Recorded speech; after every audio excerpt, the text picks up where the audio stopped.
देखिए आज हम लोग जो स्टार्ट कर रहे हैं ऑल टुगेदर एक नया चैप्टर, फ्रेश चैप्टर।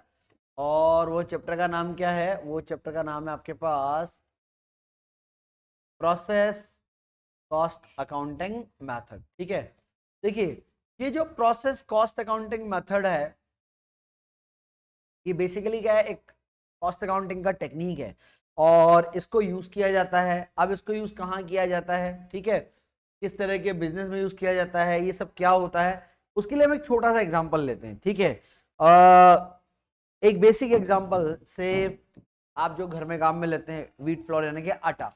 कैसे बनता है आटा? हाँ, गेहूं से बनता है। और गेहूं कहाँ से आता है? खेतों से आता है। चलिए ठीक है, और खेत में से कैसे आता है? भाई भाई ऐसा होता है ना कि सबसे पहले क्या होता है कि आपके पास,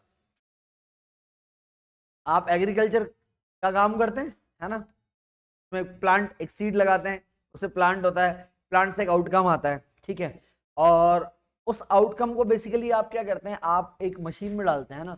उस मशीन को वैसे हम लोग बोलते हैं थ्रेशर।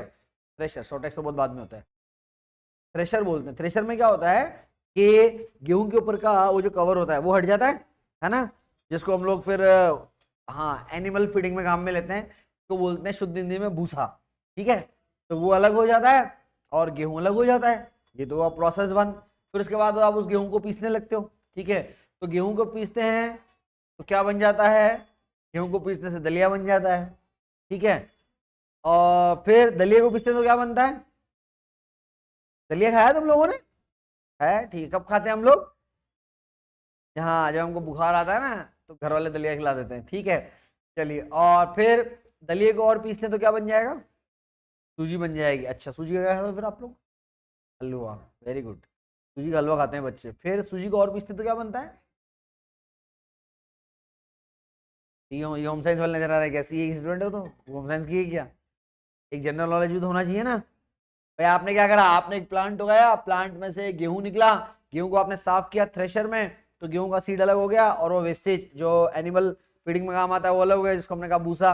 हमने गेहूं को पीसना चालू किया तो बना दलिया। फिर दलिया को पीसेंगे तो बनेगा सूजी। फिर सूजी को और ज्यादा पीसेंगे तो क्या बनेगा? हाँ, आटा बनेगा। और फिर आटे को और ज्यादा पीस देंगे तो मैदा बन जाएगा।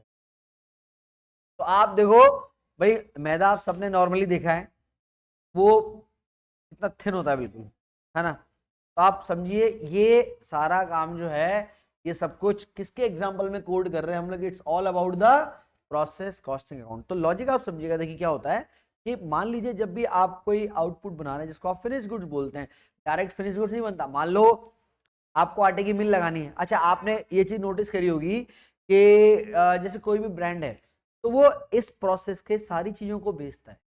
ऐसा नहीं कि अगर कोई आटे का काम करे तो आटा ही बेचता है, ऐसा नहीं होता है। जैसे मैं आपको बताऊं, फॉर्चून का, मैं आपको फॉर्चून का आटा आता है, आप मार्केट में ढूंढेंगे आपको फॉर्चून का आटा मिलेगा, फॉर्चून का मैदा मिलेगा, और फॉर्चून की सूजी भी मिलेगी, फॉर्चून का दलिया भी मिलेगा। क्यों मिल रहा है ऐसा? उसका रीजन है because these are all outcome of the each and individual process. तो इसमें आप समझिए होता क्या है, मान के चलिए आपके स्टेप बाय स्टेप, सबसे पहले आप एक प्रोसेस ए करते हैं, फिर प्रोसेस ए से जो आउटकम निकलता है वो प्रोसेस बी के लिए इनपुट हो जाता है, फिर प्रोसेस बी का जो आउटकम है वो प्रोसेस सी के लिए क्या हो जाता है? इनपुट हो जाता है। और प्रोसेस सी से मान के चलिए एट द एंड आपको क्या मिलता है? आपको मिलता है फिनिश्ड गुड्स मिलता है। ये होता है पूरा प्रोसेस अकाउंटिंग। तो बात ये आती है कि सर फिर ये अलग अलग जो आप प्रोसेस कर रहे हो, तो क्या सबके अकाउंट अलग अलग मेंटेन होंगे? बिल्कुल मेंटेन होंगे। हमें हर एक प्रोसेस का अलग अलग अकाउंट बनाना पड़ेगा। Process A account, process B account और प्रोसेस सी अकाउंट। बोले सर अलग अलग बनाने की क्या जरूरत है? रीजन है उसका। मान के चलिए जैसे मैंने आपको बोला कि भाई आप जो गेहूं पीसते हैं, गेहूं पीसते सबसे पहले आप दलिया बनाते हैं, तो भैया सबसे पहले आप दलिया बनाते हैं तो आप दलिया भी तो बेच सकते हैं ना। तो जब आप बेचोगे तो आपको कॉस्ट तो पता होनी चाहिए ना, तो कितने का पड़ रहा है, आप किस हिसाब से बेचोगे। फिर ये जो दलिया यहाँ का आउटकम है, ये प्रोसेस बी के लिए तो इनपुट है, यहाँ पिसता है, यहाँ पिसता है तो सूजी बन जाती है, तो सूजी भी बिकती है मार्केट में। तो फिर उसको अगेन आप पीसेंगे तो यहाँ पे आपका व्हीट फ्लोर यानी कि आटा बन जाएगा। तो आपको हर एक प्रोसेस का अलग अलग अकाउंट मेंटेन करना पड़ेगा। बेटा ध्यान रखिए, एक प्रोसेस का जो आउटपुट होता है, जो आउटकम होता है, वो अगले प्रोसेस का इनपुट होता है। तो हमें हर एक प्रोसेस पे देखना पड़ेगा कि प्रोसेस ए खत्म होता है तो मेरी पर यूनिट कॉस्ट कितनी है, फिर प्रोसेस बी खत्म होता है तो मेरी पर यूनिट कॉस्ट कितनी है, फिर मेरा प्रोसेस सी खत्म होगा तो पर यूनिट कॉस्ट कितनी है। ठीक है, तो ये सारी कॉस्टिंग अपने को कैलकुलेट करनी पड़ेगी। यहां तक की बात समझ में आ रही है अपने को? ये होता है पूरा प्रोसेस कॉस्टिंग मेथड। अब बात ये आती है कि सर प्रोसेस कॉस्टिंग मेथड है तो इसमें करना क्या है बेटा? इसमें आपको एक मैं बेसिक पहले फॉर्मूला बताता हूँ, फिर ये सारा मैं लिखाऊंगा। हम लोग एक मेन जो अकाउंट बनाएंगे वो होता है आपका प्रोसेस अकाउंट। लो जी, कौन सा अकाउंट बनेगा आपके पास? प्रोसेस अकाउंट आपके पास बनेगा। जब ये प्रोसेस अकाउंट आप बनाएंगे तो इसका फॉर्मेट किस तरीके से होगा मैं आपको बता दूं। ये एक लेजर अकाउंट की तरह बनता है और इसमें हमको क्या करना पड़ेगा? डेबिट साइड में पहले दो कॉलम लेने पड़ेंगे एक साथ। ये दो कॉलम किस किस चीज के हैं? ये कॉलम है आपका, एक है यूनिट का और एक है आपका अमाउंट का। ठीक है, एक यूनिट का है और एक आपके पास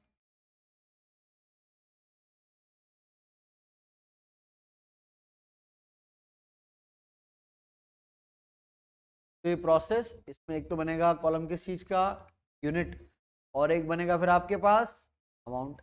अगेन यहाँ पर बनेगा आपका यूनिट और यहाँ पर बनेगा आपका अमाउंट। ठीक है, तो unit and amount, unit and amount, ये बनेगा। अब बात आती है बोले से डेबिट में क्या आएगा और क्रेडिट में क्या आएगा? डेबिट में आता है सारा का सारा एक्सपेंस, जो जो खर्चा आप करते हैं।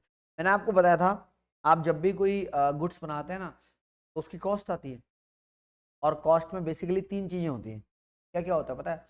मटेरियल, लेबर और ओवरहेड, यही तीन चीजें होती हैं। ये तीनों एक्सपेंस आपको डेबिट में डालने पड़ेंगे। जो भी आप इनपुट डालेंगे सबसे पहले, है ना, तो आप चाहे तो टू इनपुट लिखें, चाहे तो आप यहाँ टू रॉ मटेरियल लिखें। ठीक है, अच्छा कई बार इनपुट डालते हैं उसके बाद से रॉ मटेरियल और डल जाता है अलग से, ऐसा भी होता है कई बार। तो इनपुट या रॉ मटेरियल जो भी आपके पास है, देन हाँ, वो 12th वाला कॉन्सेप्ट है, इंटरमीडिएट गुड्स वाला। हाँ हाँ वही। और फिर आपके पास जितना पैसा आप वेजेस में देंगे उसके लिए आ जाएगा टू वेजेस, जो खर्चा आप करेंगे उसके लिए आएगा टू ओवर। ठीक है, तो ध्यान रखिएगा इसमें यूनिट सिर्फ यहीं पे होंगी या ज़्यादा ज़्यादा यहाँ पे होंगी, इनमें यूनिट का काम नहीं होता है। बाकी जितना अमाउंट है वो अमाउंट यहाँ हम लोग फिलअप करेंगे।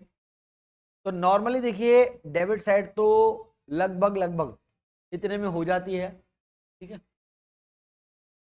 चलिए जी, तो मैं थोड़ा सा इस फॉर्मेट को बड़ा कर रहा हूँ, उसका रीज़न है कि आगे हम लोग अभी पढ़ेंगे इसमें एबनॉर्मल लॉस और एबनॉर्मल गेन, थोड़ा सा इसको बड़ा करना पड़ेगा। चलिए जी, अब क्या होगा जब भी आप प्रोसेस अकाउंट बनाएंगे ना, आपको नॉर्मली हर क्वेश्चन में एक नॉर्मल लॉस का एस्टिमेशन दिया जाता है। नॉर्मल लॉस क्या होता है पता है आपको? What is the meaning of normal loss? पढ़ा है पहले कभी आपने? चलिए मटेरियल में पढ़ा था आपने मेरे ख्याल से। क्या होता है नॉर्मल लॉस? हाँ, नहीं नॉर्मल लॉस, नॉर्मल लॉस होता क्या है, मेरा तो ये क्वेश्चन है। जो नॉर्मली, हाँ ऐसा लॉस जो नॉर्मली होगा ही होगा, जिसको आप रोक नहीं, होने को कौन टाल सकता है भैया? जाने वाले को कौन रोक सकता है? जिसका बुलावा आया है वो तो निकलेगा, वो उसको कौन रोक सकता है? मैं नहीं, मैं यही ठीक हूँ। देखो वैसे लोगों की श्रद्धा है अपनी अलग अलग। मैंने न्यूज़पेपर में पढ़ा पहले दिन, उसमें आया था कि कुंभ में 3.5 करोड़ लोगों ने डुबकी लगाई। मेरा मानना ये है कि जहाँ ऑलरेडी 3.5 करोड़ लोग अगर एक दिन में नहा चुके हैं, वहाँ मेरे जाने की कोई जरूरत नहीं, मैं इतना पापी नहीं हूँ अभी। ठीक है, मेरा बैलेंस ठीक ठाक चल रहा है अभी। तो श्रद्धा लोगों की, जाते हैं लोग ठीक है, पर जहाँ इतनी भीड़ है, इतना रश है, तो अगर आप, नहीं ठीक है मैं घर पे रोज नहा लेता हूँ, कोई दिक्कत नहीं, ठीक है। अब वो देखो श्रद्धा है सबकी अपनी अपनी, मैं ऐसी जगह जाना बिलीव नहीं करता जहाँ इतनी भीड़ हो, ना ठीक नहीं जाना वहाँ पे, पर ठीक है श्रद्धा है वो जाते हैं। तू मेरे को बचका मत, अभी बता नॉर्मल लॉस का मतलब क्या होता है? क्या बताया? होना ही होना है। देखिए नॉर्मल लॉस होता है because of the nature of the product, है ना। और अगर समझ में नहीं आ रहा तो जो एक्टिवा है ना उसकी वो पेट्रोल टैंक खोल के देखना, खुले रखना, उसको 1 घंटे बाद समझ में आ जाएगा कि मैं क्या समझाना चाह रहा था। उड़ जाएगा ना, देख उसको पता है, उस तक को पता है ना। उसे छोड़ दिया होगा। वो वो खुद की गाड़ी का नहीं, तेरी गाड़ी का टैंकर जरूर खोल जाएगी बाकी। Is very smart. वो घर से कहती है मैं क्लास में जा रही हूँ, क्लास में पाई नहीं जाती, नीचे पाई जाती है घंटे भर। तो वो कई बार तो ऐसा देख लिया मैंने उसको, मैं तेरी क्लास क्या है सर, ऊपर चल रही है ना। तो मैंने कहा तू क्या कर रही है, कि मैं उसका इंतजार कर रही हूँ। अच्छा हो गई थी क्या? ठीक है। आपको पता नहीं एक सीसीटीवी कैमरा नीचे भी लगा हुआ है ऐसे, मैं सब नजर आता है। और हम तीनों चारों के मोबाइल में एक्सेस है सीसीटीवी कैमरे का, कि पूरी कोचिंग में जितने सीसीटीवी लगे हैं उसका एक्सेस हमारे पास रहता है। चलिए एनीवेज, नॉर्मल लॉस का मतलब होता है loss because of the nature of the product, है ना। फॉर एग्जाम्पल जो मैंने आपको बताया पेट्रोल का इवोपरेशन, यानी कि उड़ जाना, हिंदी में बोलते हैं वाष्पीकरण, यानी कि आप पेट्रोल को खुला छोड़ेंगे, उसका नेचर होता है उड़ जाने का। ऐसे क्या होता है बेटा, आप कोई प्रोसेस करते हैं ना, तो प्रोसेस में आपको पता है कि यार इतना लॉस तो हमारा होना ही होना है। तो नॉर्मल लॉस की एंट्री होती है normal loss account debit to process account. तो हम क्या लिखने वाले हैं, हम क्रेडिट में लिखने वाले हैं by normal loss, by normal loss.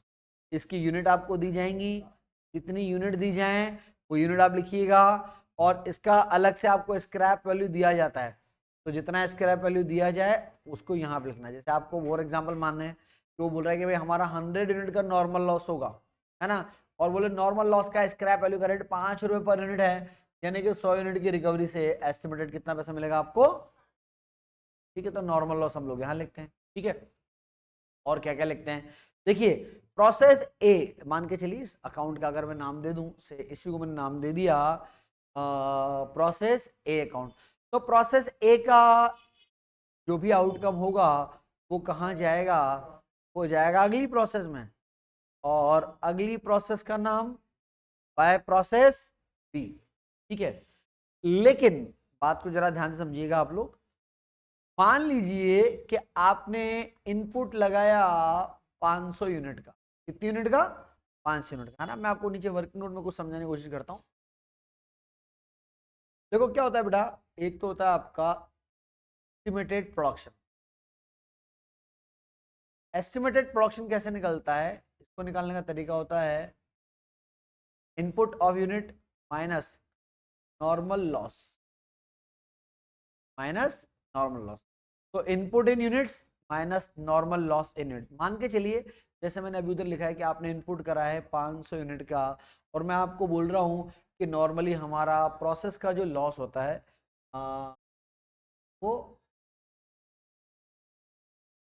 कोई बात नहीं उसको चेंज कर लेते हैं, 1 मिनट लगेगा। 100 यूनिट लिया था ना, वो तो मैंने समझाने लिया था, ज़्यादा अपने का फर्क पड़ता है। चलिए मान के चलिए हमें ऐसा पता है कि हमारा जो नॉर्मल लॉस है वो से 6% होता है, 6%। तो 500 का 6% निकालो, कितना आ रहा है, 30 आ रहा है। यानी कि आप क्या मान के चलेंगे कि आपको जो आउटकम मिलेगा वो कितना मिलेगा, यही मान के चल रहे हैं आप। अच्छा नॉर्मल लॉस 30 यूनिट का है, तो आप लिख देंगे यहाँ पे बाय नॉर्मल लॉस 30 यूनिट। और अगर मैं मान लूँ 5 रुपये पर यूनिट से बेचते हो, कितने का हो जाएगा, ये हो जाएगा 150 रुपए का, इट विल बी 150। ठीक है, चलिए अब इसके बाद हम लोग अगर आगे चलें, तो आपका एस्टिमेटेड प्रोडक्शन तो आया 470 का, है ना।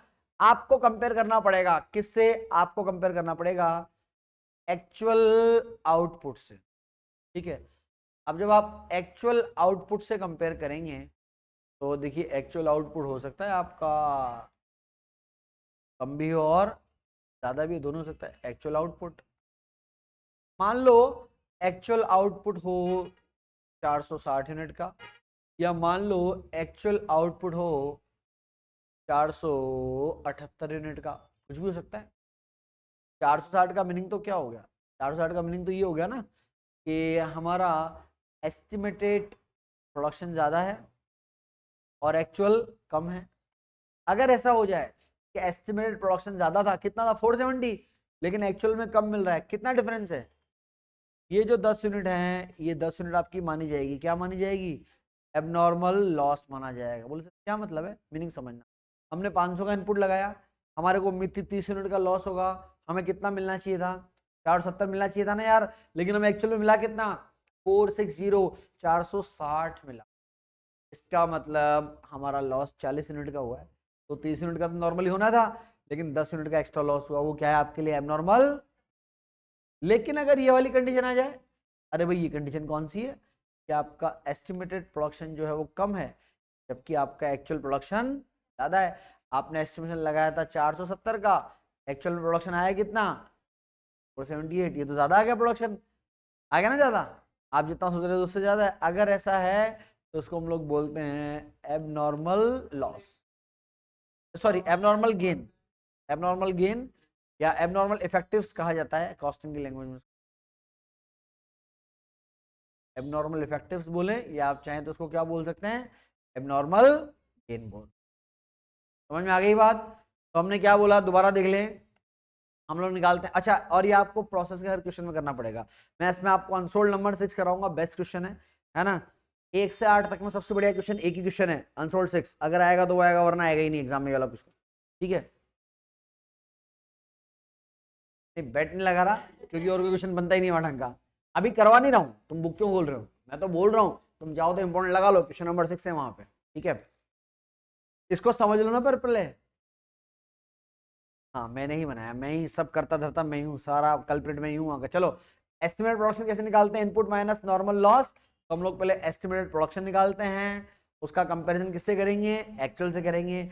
अगर एक्चुअल प्रोडक्शन कम है एस्टिमेशन से भी, तो जो गैप है वो एबनॉर्मल लॉस है। लेकिन अगर हमारा एक्चुअल प्रोडक्शन एस्टिमेशन से ज्यादा है, तो जो गैप है वो क्या माना जाएगा, एबनॉर्मल गेन माना जाएगा। समझ में आ गई क्या बात? ठीक है, अब इधर देखो, इसको कॉपी कैसे करना है, ओ देवियों इधर देखो। ये आपका प्रोसेस अकाउंट होता था, ठीक है। तो इस प्रोसेस अकाउंट में इन चीजों को कैसे रिकॉर्ड करते हैं मैं आपको बताता हूँ। देखो, अगर आपको हो जाए एबनॉर्मल लॉस तो उसको करना क्रेडिट साइड में बाय एबनॉर्मल, अगर लॉस हो जाए तो साइड। तो अगर एबनॉर्मल गेन होगा तो इधर आ जाएगा 2, एबनॉर्मल गेन है जिसको मैंने बोला एबनॉर्मल इफेक्टिव, ठीक है, यूनिट यहाँ आ जाएगा। तो अगर लॉस होगा तो बाय एबनॉर्मल लॉस, गेन होगा तो टू एबनॉर्मल गेन। और जो एक्चुअल प्रोडक्शन होगा वो कहाँ जाएगा, प्रोसेस बी में चल जाएगा। यहाँ आएगा आपका, क्या आएगा यहाँ पे, एक्चुअल आउटपुट। क्लियर है मैटर? बात को समझिएगा, हमने एबनॉर्मल लॉस यूनिट में लिखा, एक्चुअल आउटपुट यहाँ लिखेंगे, और अगर एबनॉर्मल गेन होगा तो वो डेबिट में लिखेंगे। अब मेरे को बस लास्ट 2 मिनट का काम और बचा है, इसमें प्रोसेस अकाउंट खत्म। भैया ये 3 चीजें तो मैंने लिख दी, 3 चीजें मैं किस की बात करूं, I am talking about the point number 1, point number 2 and point number 3। Exam में या तो 1 और 3 आएगा या 2 और 3 आएगा। क्या 1 और 2 आ सकता है क्या एक साथ, 1 और 2 एक साथ आ सकता है क्या? नहीं आ सकता ना यार, क्योंकि या तो एबनॉर्मल लॉस होगा या फिर एबनॉर्मल, दोनों तो एक साथ आ नहीं सकते। ठीक है, तो अब बात को समझिएगा, इनका वैल्यूएशन कैसे, 1, 2 और 3 जो भी होगा, इसके वैल्यूएशन करने का तरीका क्या होता है। तो वैल्यू पर यूनिट निकालने का एक सिंपल सा आसान सा फॉर्मूला मैं आपको लिखाता हूं। वैल्यू पर यूनिट निकालने का तरीका क्या होगा, तरीका होगा total of debit minus minus normal loss in rupees, जो आपने बेचा था ना रुपीज में, बाय नॉर्मल लॉस। और इसमें आप डिवाइड लगाएंगे। भाई डिवाइड किसका लगाएंगे, डिवाइड आप लगाओगे बेटा कुछ इस तरीके से, जो भी आपका टोटल इनपुट था वो इनपुट इन यूनिट्स, ठीक है, माइनस नॉर्मल लॉस इन। इस फॉर्मूला को यूज करके आप क्या निकालोगे, इसको यूज करके आप निकालोगे वैल्यू पर यूनिट। और ये वैल्यू पर यूनिट काम आता है, बोले सर कहाँ काम आता है, बेटे काम में आएगा for the calculation of point number 1, 2 and 3। तो इनके जो वैल्यूशन लिखेंगे कौन कौन सा, 1, 2, 3 ये रहा, एबनॉर्मल लॉस, एक्चुअल आउटपुट और एबनॉर्मल गेन। इसका वैल्यू किससे निकलेगा, इस फॉर्मूले से निकलेगा। टोटल ऑफ डेबिट का बोले सर, टोटल ऑफ डेबिट का क्या मतलब, देखो समझो, मैं आपको सब बता रहा हूँ इसलिए बोल रहा हूँ, लिखो मत, लिखना आराम से। मैं बोल रहा हूँ टोटल ऑफ डेबिट का मतलब होता है बच्चों यहां से लेके यहां तक। Now that one is the total of debit, ये जो मैंने ब्लैक बॉक्स में बंद कर दिया टोटल ऑफ डेबिट है। माइनस हमने करा नॉर्मल लॉस का सेलिंग प्राइस, तो बोले नॉर्मल लॉस का सेलिंग प्राइस क्या था, ये वाला, that is the selling price of normal loss. भैया इन सबके टोटल में से इसको लेस करेंगे और डिवाइड किसका लगाएंगे, डिवाइड लगाएंगे। जैसे आपके एग्जांपल में मैंने इनपुट कितने यूनिट का रखा था, 500 यूनिट का, और मैंने बोला था नॉर्मल लॉस कितना है 6%, यानी कि 30। तो नीचे डिवाइड कितने का लगेगा, डिवाइड लगेगा 4। ठीक है, अच्छा मैं वो भी लिख दूं, आपने यहाँ लिखा था नॉर्मल लॉस कितने रुपये में, 150 रुपये में बिक रहा है ना, ये नॉर्मल लॉस रुपीस यहाँ पर आएगा और आ जाएगा 150। और टोटल ऑफ डेबिट, मान लो टोटल ऑफ डेबिट आपका 8000 है। बोलो सर 8000 आप कहाँ से ले रहे हो? मैं बोल रहा हूँ कि ये जो ब्लैक बॉक्स में है इन सबका टोटल मान लो आप कितना, 8000। रिगार्डिंग पॉइंट नंबर 1 2 3 एंड 4 सबका टोटल मिला मिलू के कितना है 8000। तो 8000 माइनस 150 डिवाइड बाय 500 माइनस जो भी आपका वैल्यूशन आएगा वो आएगा वैल्यू पर यूनिट का। ठीक है, तो आप इसको खटाक से कॉपी करें, मैं एक क्वेश्चन आपको लिखाता हूँ उसको अपन सॉल्व करेंगे। ठीक है, और हम एक क्वेश्चन के 2 केस बना देंगे, एक बार एबनॉर्मल लॉस का, एक बार एबनॉर्मल गेन का। ठीक है, चलिए पहले इसको कॉपी करेंगे। आप लोग कहां तक कॉपी करा, कुछ कॉपी करा क्या अभी तक? अरे एक मिनट बेटा, एक मिनट, मैंने आज तुमको पहले तो ये पढ़ाया था, ये हो गया तुम्हारा, तो पहले ये कॉपी करना है। तो मैं पहले वीडियो रोक दूं उधर, अगर आप कॉपी करना जबरदस्ती तो चलता रहेगा। चलिए ओके, हाँ तो हमने क्या सीखा, अरे क्या बनाना सीखा आपने, प्रोसेसर। ठीक है, तो देखिए आपके पास मैं बता दूं, जैसे एग्जाम में जब क्वेश्चन आएगा एक बनाना पड़ेगा आपको प्रोसेस अकाउंट। जैसे आपने प्रोसेस ए बनाया, मैं आपको एक सैंपल के लिए प्रोसेस बी भी बताता हूँ। अब जब आप प्रोसेस बी बनाओगे बेटा, प्रोसेस बी कैसे बनेगा ये भी देख लो आप लोग। लॉजिक तो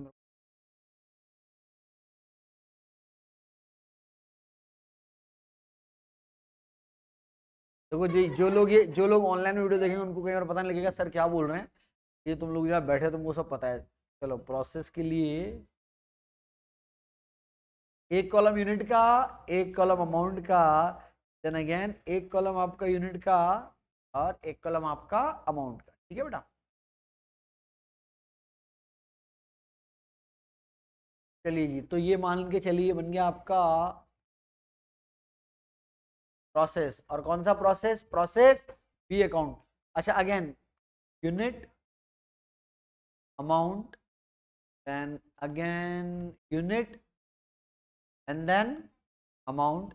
तो अब आप बात को समझो, देखो जो प्रोसेस ए का आउटकम था वो प्रोसेस बी के लिए इनपुट है ना, तो यहां हम लिखेंगे टू प्रोसेस ए, और ये यूनिट और अमाउंट उठा के कहां से लाओगे आप, यहां से, ये जो आपने लिखा था ना बाय प्रोसेस बी, ये उठा के सीधा कहां लगाना है हमको, यहां पे फिट करना है। ठीक है, फिर अब क्या होता है देखो, इस प्रोसेस के अपने खर्चे हैं, तो इस प्रोसेस के जो जो एक्सपेंस है वो आप डेबिट करेंगे। क्या क्या हो सकते हैं इसमें, हो सकता है अलग से कोई आपने दोबारा से कोई मटेरियल लगाया हो, है ना, दोबारा से यहाँ पर कोई वेजेस लगाओ, वेजेस, या किसी तरह का और कोई खर्चा लगा टू ओवरहेड। ठीक है, तो ये सारे खर्चे आएंगे। नाउ इस वाले प्रोसेस का भी अपना ही नॉर्मल लॉस होगा।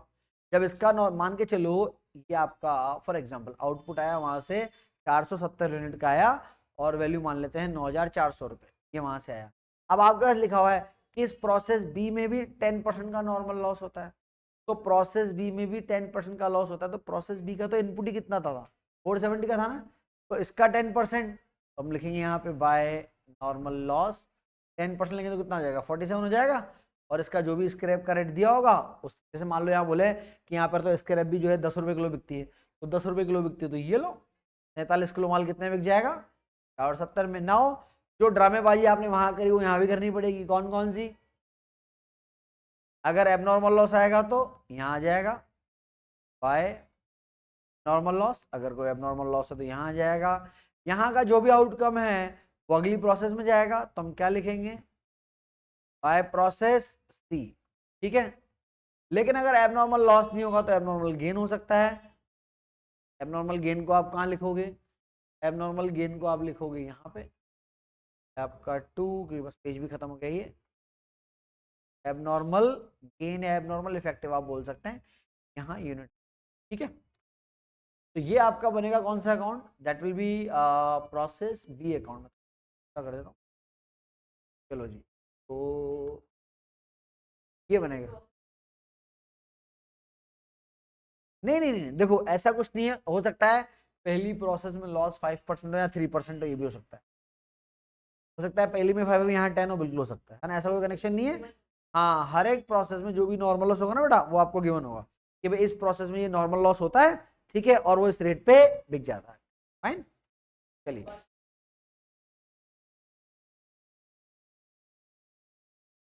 50% कौन सा है यार, वो तो एज एन एग्जाम्पल में बता रहा था।